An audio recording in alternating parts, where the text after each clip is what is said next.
Müasir dünyada beynəlxalq hüquq getdikcə güc qarşısında geri çəkilir və bu şəraitdə illüziyalar səhvlərdən daha təhlükəli olur. Today Press TV xəbər verir ki, bu fikirləri Xəzər Beynəlxalq Universitetinin siyasi elmlər üzrə professoru Ramiz Yunus öz Facebook hesabında yazıb. Professor bildirib ki, qlobal nizam artıq sabit qaydalar üzərində deyil, aparıcı güc mərkəzləri arasında sərt rəqabət üzərində formalaşır və bu prosesdən ən çox zərər görənlər öz strateji dayanıqlığını qura bilməyən dövlətlərdir. Stat: Hüququn gücü tədricən gücün hüququ ilə əvəzlənir. Belə dünyada yanlış gözləntilər və xarici təminatlara həddindən artıq ümid təhlükəli nəticələr doğura bilər. Cənubi Qafqaz bu geosiyasi transformasiyanın episentrində yerləşir və regionun tarixi xarici imperiyalar arasında rəqabətin xalqların taleyinə birbaşa təsir etdiyini açıq şəkildə göstərir. Coğrafiya bəzən imkan, bəzən faciə yaradıb, amma coğrafiya hökm deyil. Hökm onu strateji baxımdan düzgün dəyərləndirə bilməməkdir. Statın sonu. Analitikin sözlərinə görə son 10 illiklərdə Azərbaycanın yolu bu baxımdan nümunəvi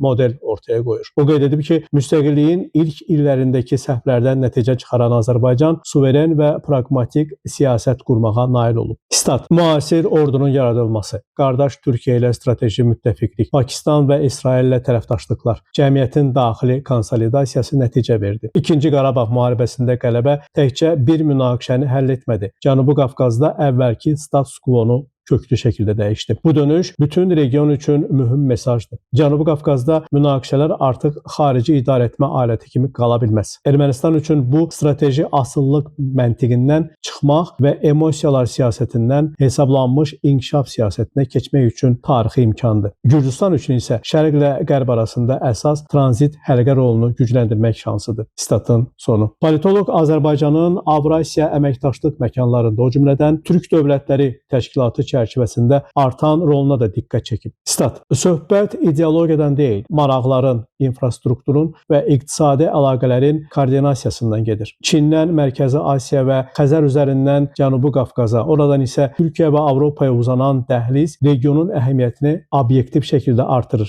Bu imkanlar eksklüziv xarakter daşımır və bütün Cənubi Qafqaz üçün açıqdır. Gürcüstan üçün bu tranzit və logistika potensialının artmasıdır. Ermənistan üçün isə izolyasiya məntiqindən çıxış və real iqtisadi axınlara qoşulmaqdır. Seçim kiməsə qarşı deyil, inkişafın lehinə olmalıdır. Statın sonu. Ramiz Yunus sonda vurğulayıb ki, Azərbaycanın bütün regionun gələcəyinə görə təkbaşına məsuliyyət daşıması mümkün deyil. Yeni reallıq Gürcüstanla Ermənistanın siyasi elitalarından köhnəlmiş xarici təminat gözləntilərindən imtina etməyi və müstəqil strateji düşüncəni tələb edir. Stat: Tarix nadir hallarda ikinci şans verir. Üçüncünü isə heç vaxt vermir. Hüququn güclə əvəz olunduğu dünyada ən hazırlıqlı olanlar qalib gəlir. Ya Cənubi Qafqaz ölkələri coğrafiyalarını güc mənbəyinə çevirəcəklər, ya da bunu onların yerinə başqaları edəcək. Statın sonu. Siyasətçi fikrini İtalyan yazıcısı, filosof Niccolo Machiavelli'nin sözləri ilə yekunlaşdırıb. Stat: Dövlətlər azadlıqlarını onlara hücum edildiyi zaman deyil, buna hazır olmadıqları zaman itirirlər. Statın sonu. Qiymət Mahir, Namiq Abbasov, Today Press TV.